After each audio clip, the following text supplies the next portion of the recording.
África y América han sido históricamente mucho más pobres que Europa y Asia. ¿Y eso por qué? Pues principalmente por la geografía y el clima. Hoy vas a escuchar algo nuevo, ya que te voy a hablar de la teoría de las zonas templadas de Jeffrey Sachs, que desarrolla en su libro Las edades de la globalización. Créeme que después de ver el vídeo vas a tener una perspectiva muy distinta sobre la desigualdad en el mundo. Sachs argumenta que las zonas templadas de la Tierra han sido mucho más propicias para el desarrollo tanto económico como social, debido a ventajas geográficas y climáticas. Vamos a ver 4 elementos clave que tienen estas regiones. En primer lugar, estas zonas tienen una mejor agricultura gracias a su clima moderado. En estas zonas templadas era mucho más fácil vivir, ya que no hacía ni demasiado calor ni demasiado frío, y hacía más fácil la supervivencia humana y permitía ciclos agrícolas productivos y previsibles. Esto permitió el surgimiento de grandes civilizaciones. Si os fijáis, las grandes civilizaciones de la historia, por ejemplo la romana, la griega, los egipcios, los mesopotámicos, los indios o los chinos, aparecen más o menos en la misma latitud, en esta zona templada.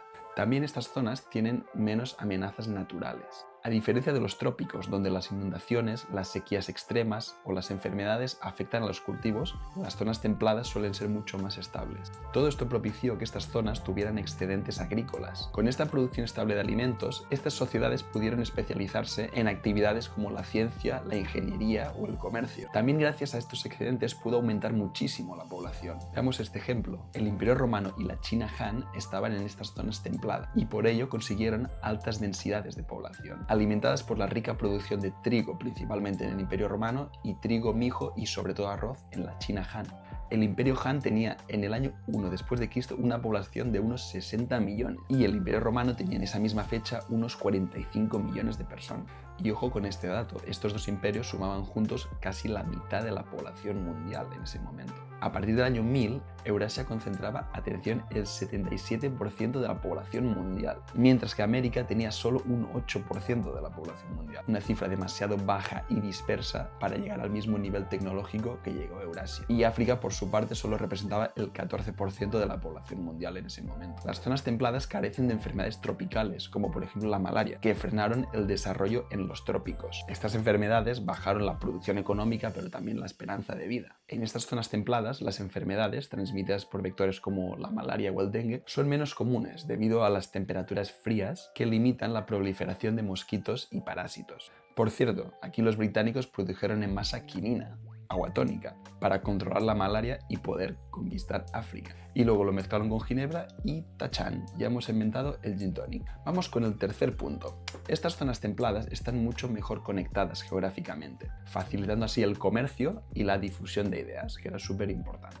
La historia nos demuestra que las zonas que están cerca de la costa, de los ríos, de zonas navegables, han podido prosperar más rápidamente que las zonas que estaban más aisladas. Esto se debe a que han tenido acceso a mercados, tecnología y bienes extranjeros a través del comercio, como por ejemplo las ciudades costeras de Alejandría, Venecia o Singapur, que se convirtieron en centros comerciales y culturales. Por el contrario, las regiones alejadas de redes comerciales, a consecuencia de barreras naturales, como por ejemplo montañas, selvas o desiertos, como en el África subsahariana o América, que tuvieron más dificultad para el intercambio cultural y comercial, lo que les limitó el desarrollo tecnológico y económico. Las zonas templadas suelen estar estratégicamente ubicadas cerca de grandes cuerpos de agua, como ríos navegables y océanos, que facilitaron el comercio y la interacción cultural. Por ejemplo, en el caso de Europa, que está beneficiado por su ubicación costera, tiene muchos ríos navegables, también esta mejor ubicación geográfica le facilitó la difusión de ideas. Veamos, por ejemplo, el caso de los fenicios. Estos, además de una gran red de comercio por el Mediterráneo, también crearon un sistema de escritura, que más tarde, este sistema de escritura fue adoptado por los griegos y después por los romanos. Se cree además que este alfabeto griego se derivó de los jeroglíficos egipcios, por lo tanto esto nos dice que estos alfabetos que se crearon por la zona de Europa y Oriente Medio fueron gracias al intercambio de ideas que hubo entre estos pueblos. Vamos con el cuarto y último punto, que sería la domesticación de animales, en especial sobre todo del caballo. El caballo fue clave en la historia. Se usó para transportar cargas, para enviar mensajes y en la guerra. Domesticarlo fue una súper revolución, porque será como inventar al mismo tiempo el coche, el tren y el tanque, cambiando la forma de viajar, trabajar y luchar. El caballo ayudó a que el Estado pudiera llegar más lejos, permitió a los gobiernos y a los ejércitos cubrir mayores distancias mucho más rápido. En el Holoceno temprano, los caballos fueron cazados y extinguidos en América y en gran parte de Eurasia. excepto en las estepas, lo que sería hoy en día más o menos la zona de Kazajistán. Estas áreas, alejadas de los humanos, les servían a los caballos de refugio, y unos 8.000 años después, desde allí, el caballo resurgió como una herramienta clave para las guerras y los imperios. ¿Pero qué pasó en América? En América, como hemos dicho, el caballo se extinguió. Y eso fue un golpe devastador para América. Esto supuso que los nativos americanos no tuvieron la gran ventaja que da el caballo, por lo que respecta al transporte o a la tracción animal.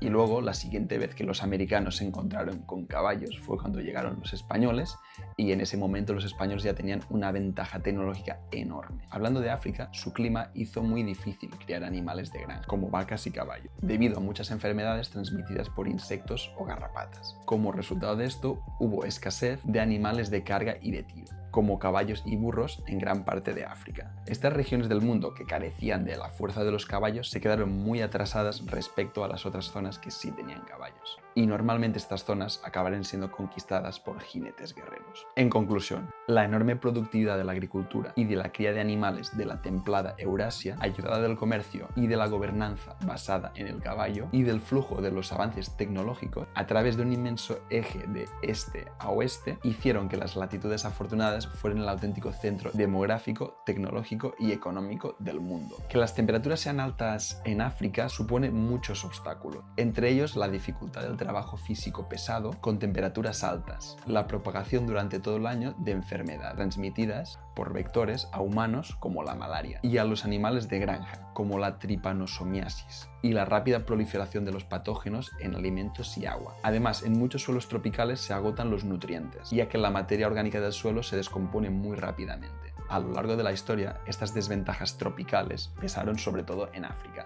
la cual gran parte se halla en los trópicos. Estados Unidos es la excepción que confirma la regla de Eurasia. Hoy es la economía más rica del mundo, pero durante la mayor parte de la historia de la humanidad, América del Norte era pobre y estaba escasamente poblada. Esta tierra tiene unas incomparables bondades geográficas: un clima templado, tierras vastas y fértiles, ríos navegables, una amplia costa y enormes recursos minerales y energéticos. Sin embargo, sin las tecnologías del viejo mundo, caballos, metalurgia, cultivo de trigo, sistemas de escritura, ciencia y matemáticas, etc., el desarrollo económico se detuvo en la caza, la recolección y una escasa agricultura.